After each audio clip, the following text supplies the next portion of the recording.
Brendan, talking about EVs, there's been a lot of discussion around EVs, and we're starting to see them come into the market. I think when Mark and I last looked, there were about 73,000 vehicles on the road, EVs. Are you starting to see any sort of volume coming through your auctions now? And what are the sort of prices looking at? How are they holding their value? Yeah, that's a really good question. I talked about the average used car price in April last year was 50% higher than pre-COVID. It was 70% higher for an EV in April last year. So they climbed even higher, but there was a lot more volatility of used EV prices all the way through.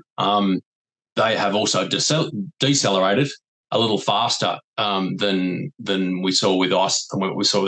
So part of that is, there is more supply. For a long time, you're waiting 12 or 18 months for a Tesla, for instance, and then there was more supply of Tesla, and you get Polestar, and then all of a sudden, one of the other factors is there's some cheaper Chinese type entrants that have made their way into the market in the form of MG and BYD and other choice, Ioniq and lots of other vehicles that have come into vogue. So I think that's put a lot of pressure on that. And also, one of the large OEMs who might remain nameless can send a tweet out and reprice their RRPs pretty rapidly these days, which is not typical behaviour of an OEM who has a very stagnant pricing methodology. So all of those factors in together, along with inflation factors and interest rate factors, I think have put a lot more pressure on that EV market. So it's just decelerated faster than, let's say, the ICE market might have. Yeah, we're seeing that a lot. We're not seeing a huge amount of volume though, John. So we're seeing, we might have 10 EVs that we'll see put up each week. A lot of interest. So we've got a greater penetration selling direct to consumer on a used EV than we do even hybrid and an ICE.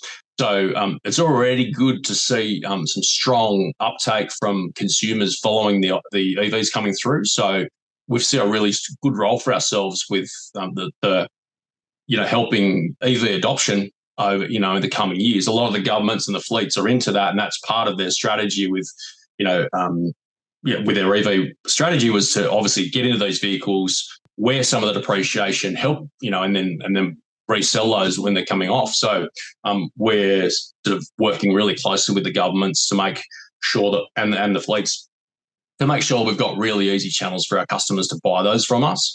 Because let's face it, there's probably a whole bunch of consumers out there that are doing it tough now. They own an ICE car. They want to get into EV. They don't have the 70 grand or the 60 grand to get into it, but they may have 30, may have 25. So I think it's the only way to really, increase adoption is through used EVs in the near future. So we see a really critical role for ourselves in that over the coming years. We know that they're coming. When we talk to the governments and the fleets, they're sort of saying, look, it's not right now, but within 18 months there will be this and that. So we will probably end up having dedicated EV sales, the national type sales that we'll put together. And just focus in a live auction that everybody can log in and bid. And the used EV buyers are so well educated. They probably know more about those cars than we do, to be brutally honest, because they're so well read. There's so much information on the net. If you've had 3 or 4, 5 Corollas in a row and you want to go and buy yourself a used Ioniq, you're going to do a whole lot of work. You're probably going to have test driven it, all of that sort of stuff, and know it intimately, or a Model 3 or a Polestar, whatever it is.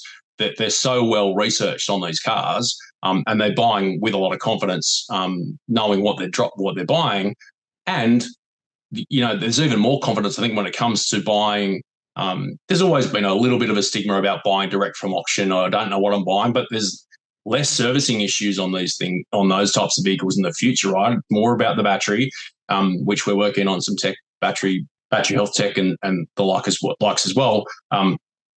But, I think you're going to see a gravitation to used EVs with a lot more confidence in those vehicles because there isn't the servicing issues and the like that you see with typical ICE cars. So, yeah, we've got a really bright future. We're doing a lot of work ourselves, me personally as well, in that EV space to make sure we're across it, creating the right pathways, charge infrastructure. There's a whole range of things we've got to do to be ready for it. but lots and lots of really healthy and positive conversations with with our vendors around, their big EV pipelines that'll mature in the not too distant future. John and I have always said, Brendon, the secret to EV adoption is actually to put low kilometre used EVs into the general market, because the innovators and early adopters are buying the new ones. But you're right, it's the thinking person who is mindful of their spend. They're the ones, that market is more than triple the size of the early adopters. These are the people that we need to get the cars to, and it's great that you're really proactive in that area. And I love the idea of that dedicated EV auction, because you're really going to get a lot of B2C or G2C activity happening with that, and it's great because they can then buy with confidence.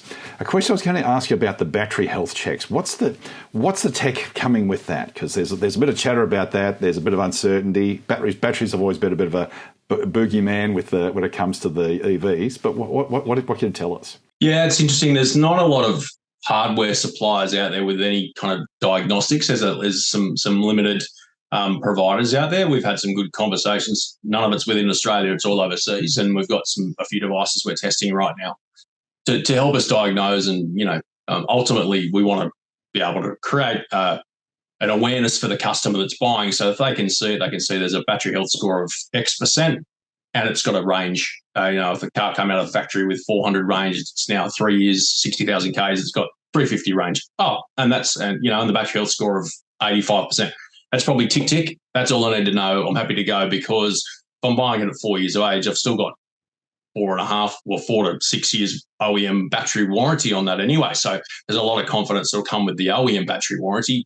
But, us being able to say, here's an independent battery health score, that's what we're trying to work towards. There's also, a need from the fleet managers. They will need to understand how, potentially how those batteries have been charged, and has there been a contribution if the battery has degraded rapidly and it's because of incorrect charging, and then how do we help them price what that looks like? So there's a whole bunch of stuff to learn in that environment, but we're doing a lot, and it's just good to have good people in my team that are invested in understanding that, and that just working with good tech providers.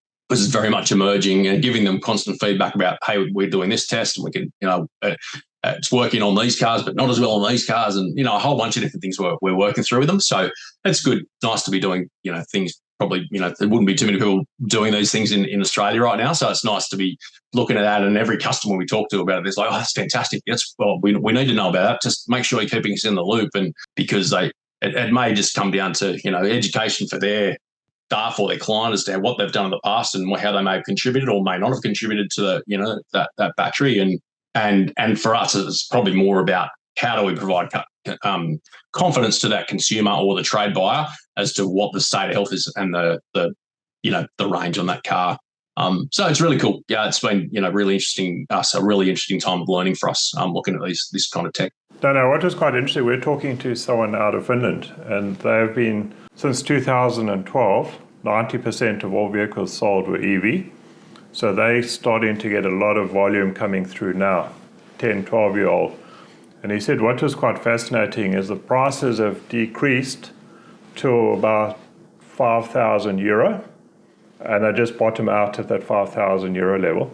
Even though the mileage available on the battery is like 80 Ks, and they said people are buying them, they've got solar panels on their roof, and they use it as a second car just to take their kids to school or buy groceries and that. So he said that's quite fascinating that it just decreased and then it's flattened out at this €5,000 level. He said he doesn't know why 5,000, but that's what it seems to have bottomed out at. Yeah, there's I think in Hungary there's a used EV vehicle incentive scheme, right? So I think it's the only country globally that does it, right? So as a result, the trade buyers out of Hungary are buying from all over Europe, and they're really, they can punt harder on any EV than anyone else because they've got this incentive and they've got a strong consumer demand for used EVs in that particular country.